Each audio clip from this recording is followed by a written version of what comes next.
ಇನ್ನು ಸಿಎಂ ಪಟ್ಟಕ್ಕೇರಿದ ನಂತರ ಡಿಕೆ ಶಿವಕುಮಾರ್ ಅವರು ಎಲ್ಲಾ ಸ್ವಾಮೀಜಿಗಳನ್ನ ಭೇಟಿ ಮಾಡ್ತಾ ಇದ್ದಾರೆ. ಸಿದ್ಧಗಂಗಾ ಶ್ರೀಗಳನ್ನ ಭೇಟಿ ಮಾಡಿ ಆಶೀರ್ವಾದ ಪಡೆದಿದ್ದಾರೆ ಸಿಎಂ ಡಿಕೆ ಶಿವಕುಮಾರ್ ಅವರು.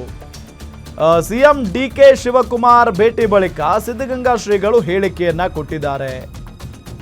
ಡಿಕೆ ಶಿವಕುಮಾರ್ ಸಿಎಂ ಆಗಿ ಪ್ರಮಾಣ ವಚನವನ್ನ ಸ್ವೀಕರಿಸಿದ್ದಾರೆ.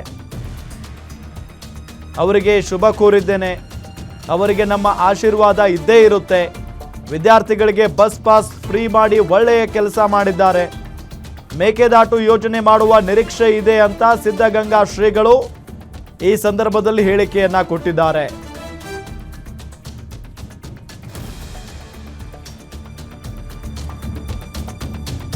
ನಿನ್ನೆ ಅವರು ಅವರು ಮುಖ್ಯಮಂತ್ರಿ ಪದಗ್ರಹಣಕ್ಕೆ ಕರೆದಿದ್ದರು. ಆದರೆ ಅಲ್ಲಿ ಬರೋದಕ್ಕೆ ಸಾಧ್ಯ ಆಗೋದಿಲ್ಲ, ಮನೆಗೆ ಬರ್ತೀನಿ ಅಂತ ಹೇಳಿದೆ. ಅದಕ್ಕಾಗಿ ಇವಾಗ ಬಂದು ಅವ್ರಿಗೆ ಶುಭಾಶಯ ಕೋರಿದ್ದೀನಿ. ಪ್ರಸಾದ ಅಂದರೆ ಮಾಮೂಲಿ ಅವ್ರಿಗೆ ಆಶೀರ್ವಾದ ಇದ್ದೇ ಇರ್ತದಲ್ಲ, ಎಲ್ಲವೂ ಪ್ರಸಾದವೇ, ಪ್ರತಿಯೊಂದು ಪ್ರಸಾದನೇ.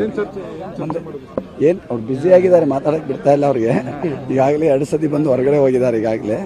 ಅದರಿಂದ ಅವರು ಈಗ ವಿಧಾನಸೌಧಕ್ಕೆ ಹೊರಟು ನಿಂತಾ ಇದ್ದಾರೆ. ಏನು ಮಾತನಾಡಲಿಲ್ಲ. ಶುಭವಾಗಲಿ, ಒಳ್ಳೆಯದಾಗಲಿ, ರಾಜ್ಯಕ್ಕೆ ಒಳ್ಳೆಯದಾಗಲಿ, ಜನಗಳು ಒಳ್ಳೆಯದಾಗಲಿ, ಜನಸಾಮಾನ್ಯರಿಗೆ ಒಳ್ಳೆಯದಾಗಲಿ, ರೈತರಿಗೆ ಒಳ್ಳೆಯದಾಗಲಿ, ಎಲ್ಲರೂ ಚೆನ್ನಾಗಿರಲಿ ಎನ್ನುವ ಮಾತಾಡಿದ್ದೀನಿ ಅಷ್ಟೇ.